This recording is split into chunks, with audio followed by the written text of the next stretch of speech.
Very good morning. Uh, Yesterday we have studied regarding the how homeopathic cure takes place. We all we, we all have hopefully gone through the aphorism 28 and 29. Okay, I think you people have no any confusion in aphorism 28 and 29, and despite that, I am just going to repeat these points which we were studied in aphorism 28 and 29. In aphorism 28 and 29, basically we have studied the probable method of homeopathic cure, how homeopathic cure takes place, what is the probable explanation of homeopathic cure, that we have studied in aphorism 28 and 29. Hahnemann says, though it has nothing to do with a practitioner, that how homeopathic cure takes place, its explanation is basically not needed for practitioners. But despite that, for people's or his disciples' knowledge, he has given the most probable uh, most probable explanation of how homeopathic cure takes place. And he says that basically, uh, if we introduce a similar medicine in homeopathy, obviously a similar medicine in a diseased person, this similar medicine just starts artificial disease which is similar to the natural disease but stronger. So because of its higher strength, the natural disease the natural disease leaves the organism and the place is occupied by artificial disease. And this artificial disease, as it is produced by a dose of medicine, will just subside as the energy transferred by the medicine, the dose of the medicine exhausts, and after that the health is restored. So this is all regarding how homeopathic cure takes place. In next aphorism, that is next set of aphorisms, uh, that how we why why medicine is stronger than why is medicine is stronger than disease. Basically, we have already uh, already laid the foundation stone for today's class, that is aphorism 30, aphorism 31, and aphorism 32. In aphorism 30, Master Hahnemann just raised a question.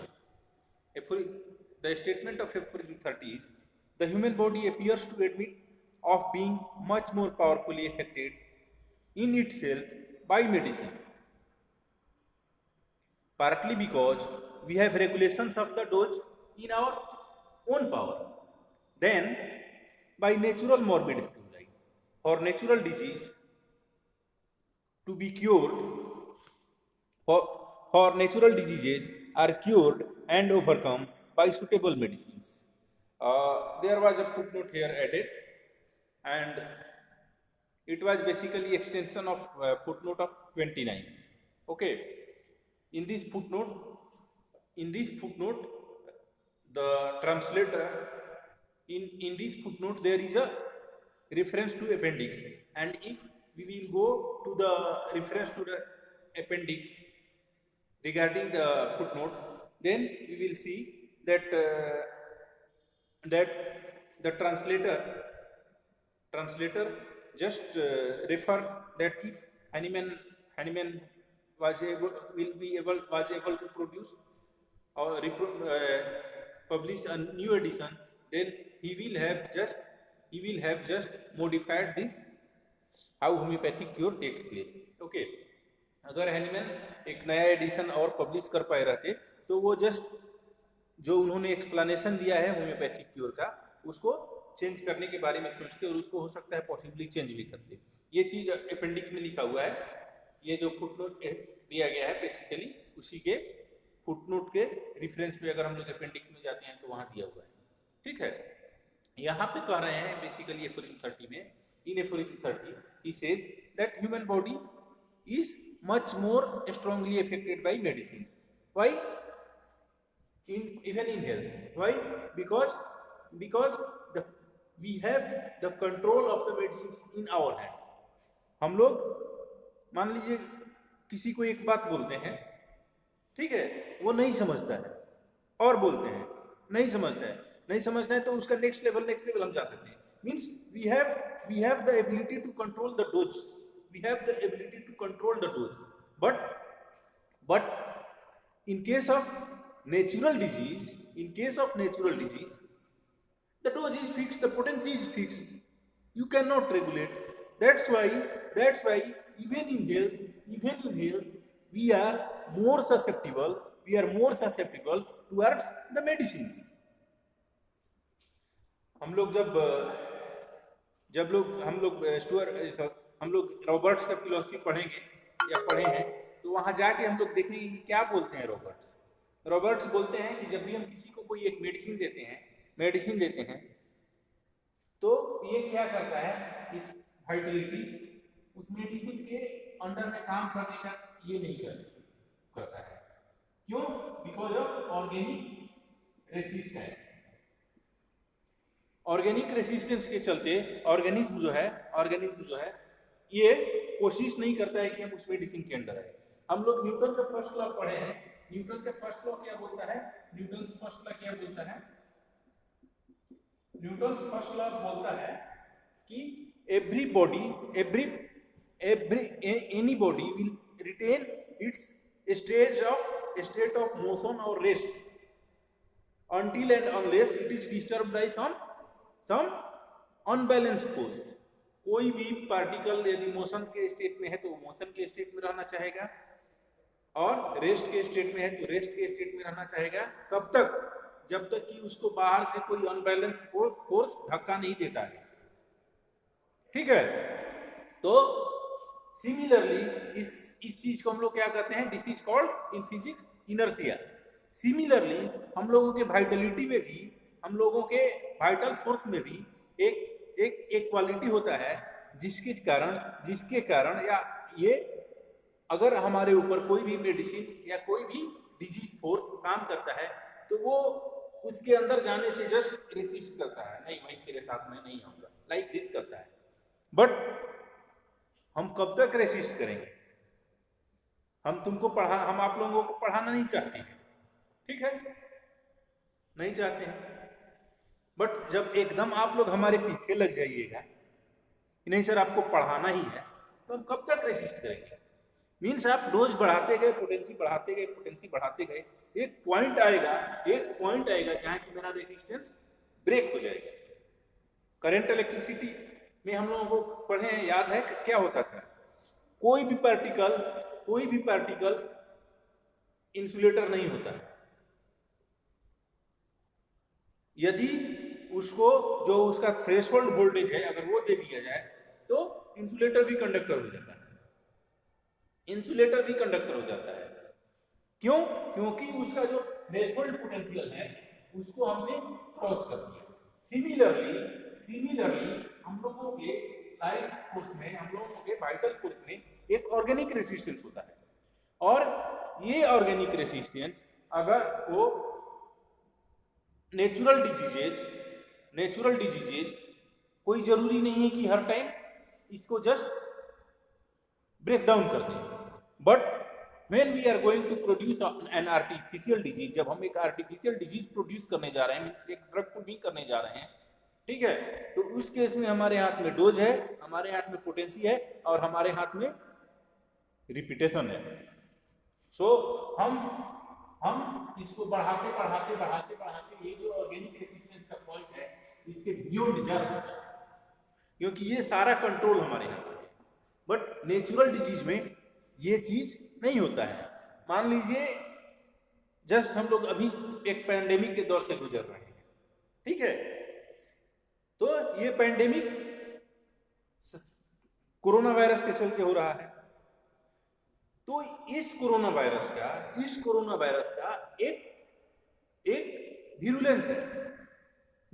आप लोग virulence, pathogenicity, ये सारे term से बढ़िया से वाकिफ हैं। आप लोग पीएसएम में और प्रैक्टिस ऑफ मेडिसिन में और पैथोलॉजी में पढ़े हुए हैं।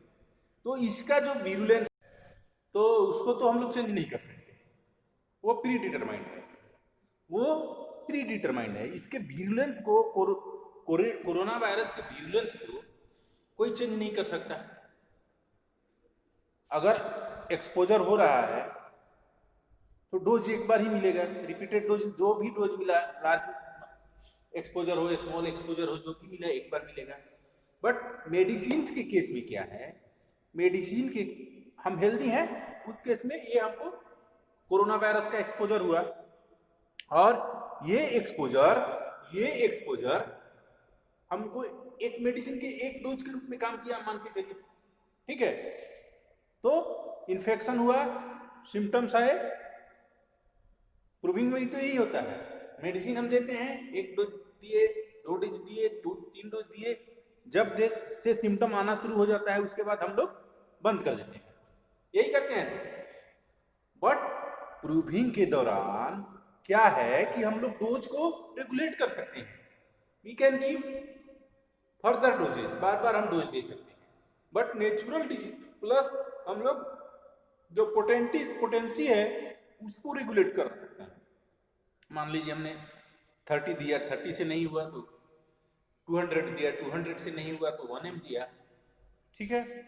या फिर मान लीजिए हमने मदर टिंचर दिया, मदर टिंचर से सिम्टम आया नहीं, 1 ड्रॉप में नहीं आया तो 10 ड्रॉप दिया, 10 ड्रॉप से नहीं आया तो 20 ड्रॉप दिया। लाइक दिस हम कर सकते हैं, ठीक है। कब तक? जब तक ये जो ऑर्गेनिक रेसिस्टेंस का लिमिट है, ये जो हमारा एक ऑर्गेनिक रेसिस्टेंस का लिमिट है, इसको नहीं क्रॉस करता।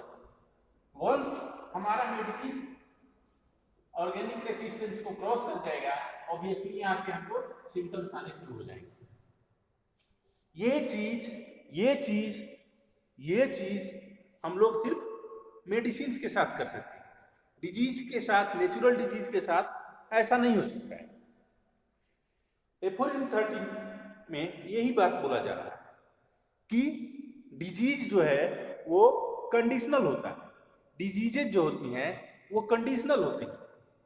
बोल रहा है the inimical forces, partly physical, partly psychical, to which our terrestrial existence is exposed, which are termed morbific noxious agents, do not possess the power of morbidly deranging the health of man unconditionally. Unconditional नहीं होता है। हम लोग physiology में, pathology में, practice of medicine में, PSM में क्या पढ़े हैं? हम लोग पढ़े हैं इम्यूनिटी, ठीक है, इम्यूनिटी। हम लोग जब अपना होम्योपैथिक फिलोसफी पढ़े थे तो वहां पढ़े थे ससेप्टिबिलिटी। तो ये डिजीज करने वाले जो एजेंट हैं ये हमको अनकंडीशनली इफेक्टेड नहीं कर सकते, ये हमको अनकंडीशनली इन्फेक्ट नहीं कर सकते। हमारा जो ऑर्गेनिक रेसिस्टेंस है या हमारा जो ससेप्टिबिलिटी है, या मैं लूजली यूज कर रहा हूं, हमारा जो इम्यूनिटी है ये इसको रेसिस्ट करेगा और इसको ब्रेक डाउन करने के बाद ही ये हमको इन्फेक्ट कर सकता है। Otherwise it can not effect me. यही चीज यहाँ एफोरिज्म 31 में बोला जा रहा है कि ये अनकंडीशनली हमको नहीं कर सकता है। The inimical forces, partly psychical, partly physical, to which our terrestrial existence is exposed, which are termed morbific noxious agents, do not possess the power of morbidly deranging the health of man unconditionally, but we are made ill by them only when our organism is sufficiently disposed and susceptible to the attack of morbific cause that may present and to be altered in its health, deranged and made to undergo abnormal sensations and functions. Hence, they do not produce disease in everyone, nor at all times. Nor at all times. So, हमको पता है कि ये हमेशा नहीं कर सकते हैं, हमेशा नहीं कर सकते हैं। हम लोग बार बार टाइफाइड बेसिलस का एग्जाम्पल दिया किए हैं कई बार अपने क्लास में कि हम लोग पार्टी मनाने गए 8 दिन 10 दिन 15 जन 20 जन साथ में, और एक ही जगह से सब आदमी पानी पूरी खाए, और वहां पे 2 4 या 5 आदमी को ही सिम्टम्स आता है, सबको नहीं आता है।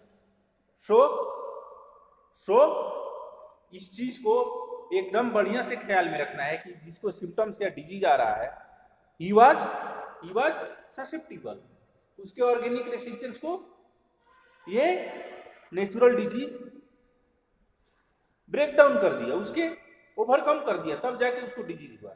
बट बाकी जिनके ऑर्गेनिक रेसिस्टेंस को, या जिसको बहुत सारे लोग इम्यूनिटी कहते हैं उसको, या जिसकी ससेप्टिबिलिटी जो थी एबनॉर्मल नहीं थी, उसका ये कुछ नहीं कर पाया। सो एफोरिज्म 31 क्या कह रहा है? एफोरिज्म 31 हमको क्या बता रहा है?